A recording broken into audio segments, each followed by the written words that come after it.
Ah, lagi ng PC. Ikaw inungdan nag-snow ba? Lahat ba yung snow yun? Tibok mo bro. Papakita ko muna sa inyo dito yung sample ng apartment dito na ginagawa namin na malapit nang matapos.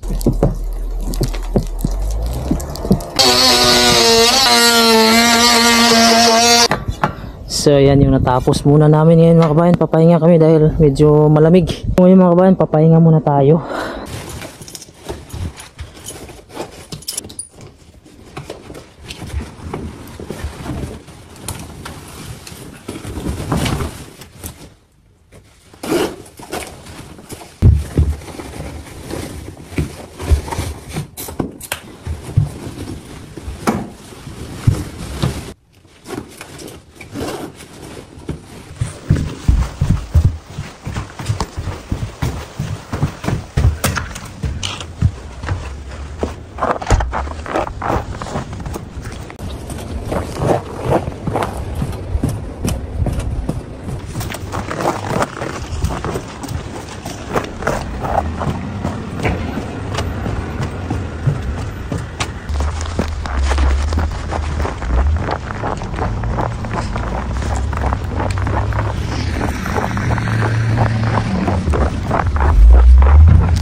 Morning mga kabayan. Ayun, nandito na tayo sa trabaho. Papakita ko sa inyo dito. Ayan yung itsura ng ating paligid ngayon. Napakalakas ng snow mga kabayan. So papasok na ako sa trabaho. Yung oras natin dito alas 6 ng umaga. Ako pa lang dito nauna sa construction. Ayan, ito yung buong paligid natin mga kabayan. Napakalakas ng buhos ng snow. Mamaya tampak na naman ito mga kabayan.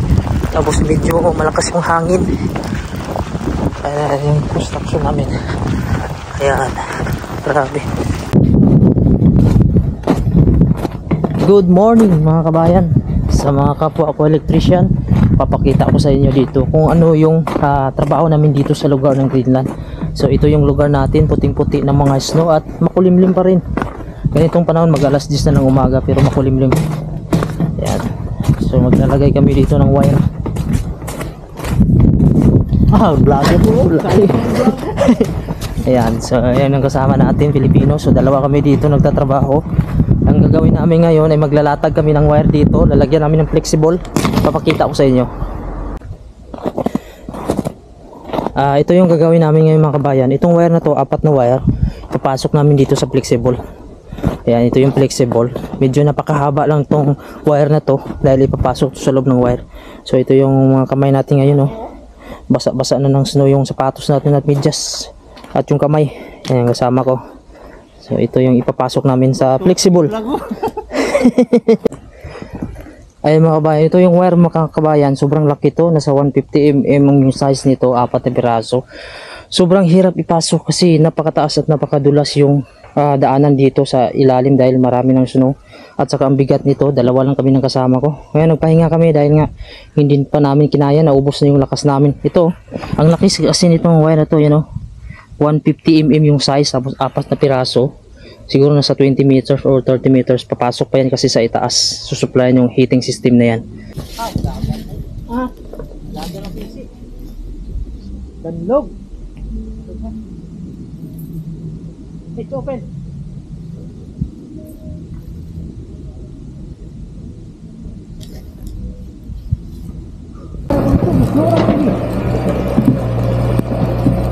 Ha?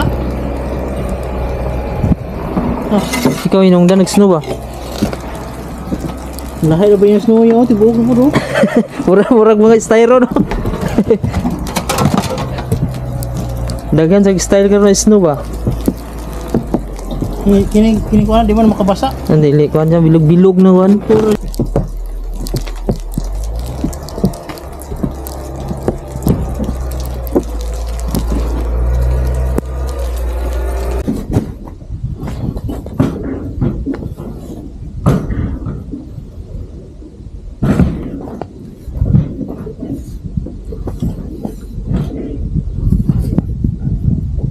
Hop. Yan na.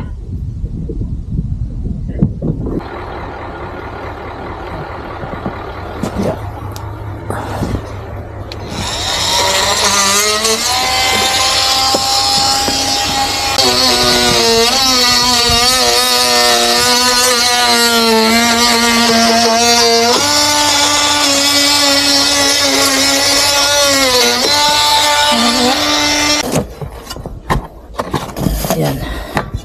So yan yung natapos muna namin ngayon mga kabayan. Papahinga kami dahil medyo malamig. So napasok namin yung wire papunta dun. Tapos ito yung dulo. Pasok pa namin yung susunod yung wire sa loob ng bahay. So ngayon papahinga kami kasi malakas yung snow. At magbe-break time muna. So ngayon mga kabayan, papahinga muna tayo. Dahil ayan, napagod kami dito sa wire sa kakahila. Pinasok pa lang namin yung flexible. Ngayon ipapasok namin dyan sa itaas. So sobrang hirap pa kasi may mga snow dito. So papahinga muna tayo saglit at saka medyo napuprosin tayo yung kamay natin. At saka yung paa na papasukan na ng lamig dahil nagmumoist mga kabayan. Pero kayang-kaya lang dahil nga trabaho naman ito. Pag hindi kaya, pahinga lang kami. Ngayon ay pauwi na pala ako. Dahil tapos na yung oras ng trabaho ko. Bago ako uwi mga kabayan, ipapakita ko muna sa inyo dito yung sample ng apartment dito na ginagawa namin na malapit nang matapos. Tara! Nandito pala ako ngayon sa 4th floor mga kabayan dahil apat na palapag ito. Itong apartment na ito mga kabayan, mayroon siyang 4 mga kabayan na magmamayari nito. Or 4 yung occupant dito, 4 na pamilya. Diyan mga kabayan, may isa dyan, may isa din dito. Tapos yan elevator. Tapos dito may isa din, tapos may isa din dito. So may dalawang klase lang ito mga kabayan. Itong dalawang apartment na to, pasukin natin na. Pagpasok mo, mayroon siyang doorbell. Ito yung main na pintuan niya. Pagpasok mo, mayroon dito sa kanan na isang kwarto. Ayan, may kwarto siya. Tapos may cabinet na dyan mga kabayan. May heater. Ayan, may masaksakan na ng TV at mga cellphone. Tapos ito may cabinet din dito. Ayan. Tapos dito may hangiran ng mga gamit. Yung cabinet dito lagyan ng mga gamit. Tapos mayroon pa siyang pintuan na isa dito. So pagpasok mo dito, ayan, may lagayan sa dito ng rep. So wala pang rep. Padating na yan mga kabayan kasi mayroon na siyang lutuan na oven, mayroon ng cabinet dyan, may exhaust na din, tapos may dishwasher na dito. Dito ilagay, yung dishwasher mga kabayan, parating na din, ilalagay pa dito. Tapos yung hugasan ng plato, ayan, may saksakan din, yan yung cabinet sa itaas. So bali dito ang titira mga kabayan, mayroon na itong gamit, lalagyan na ng mga kutsara, mga lutuan, tapos lalagyan to dito ng sopa, TV, washing, dryer. Bali yung mga occupant dito, ito may kwarto dito na isa. Ito yung master bedroom. Ayan. So ito yung master bedroom na dito. Ayan, may cabinet siya. Tapos, ayan, may heater na. Ayan, ito yung master bedroom. Tapos yan yung ceiling niya mga kabayan. Tapos ito yung CR nila dito. Ayan. So napakalaki yung CR nila mga kabayan. So dalawang kwarto lang to. Ayan. So meron siyang, lalagyan pa siya ng salamin dito. So hindi pa natapos to. Ayan. Pag mumug ka dyan, nagilamos. Tapos ito na naman yung shower room nila mga kabayan. So meron na yung shower sa loob. Ayan yung shower nila. Tapos ito na yung toilet din nila. Ayan. So ganito yung sample dito ng dalawang kwarto. So punta naman natin yung isang kwarto mga kabayan. So mayroon pala sila ditong terrace. Ayan. So may terrace sila dito. Ayan. Pwede mo itong pwede kayong magkuhan dito mga kabayan, tambay-tambay. Ito yung terrace nila. Ayan. Dito to sa pinakaitaas. May pintuan dito. So punta tayo dito sa may kwarto na tag-iisa lang mga kabayan na. Ito yung entrance na dito. Ito yung main door. Tapos pagpasok mo, CR yung bubungad sa iyo. May shower room, toilet. Tapos may isa na naman dito yung pintuan. Tapos pagpasok mo, kusina agad. Ayan, ito yung kusina nila dito. May oven na din. May exhaust. Ayan, may cabinet. May kuha dito, hugasan ng plato. Ayan, bali ito na yung pinakasala nila dito. Ayan. So, ito yung lagayan pa ng mga sopa dito, hindi pa natapos. Tapos yung kwarto niya, isang kwarto lang mga kabayan. Ito. Ayan. So, may cabinet dito. Ayan, may mga saksakan, may TV. Tapos ito, mayroon din ditong bintana. Makikita mo magandang view dito. Ayan. So, ito, mayroon din sila ditong sala. Sala yung balcony. Ayan, balcony. Ayan. Pwede kang magpahinga dyan sa labas, magpahangin. Ayan. So, ganito lang yung maliit na kwarto mga kabayan. Oh. Isang kwarto lang.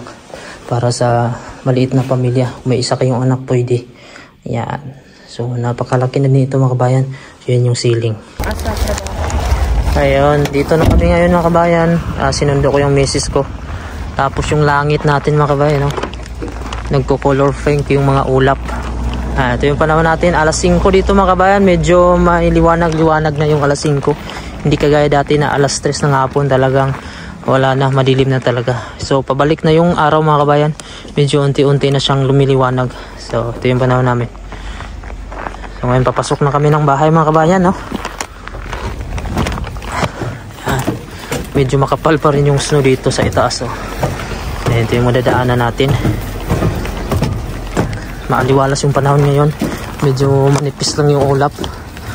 Posible ito na lalabas mamaya yung Northern Lights. At meron ng buwan sa itaas, oh. Okay po, hanggang dito na lang mga kabayan. At maraming salamat po and God bless you all.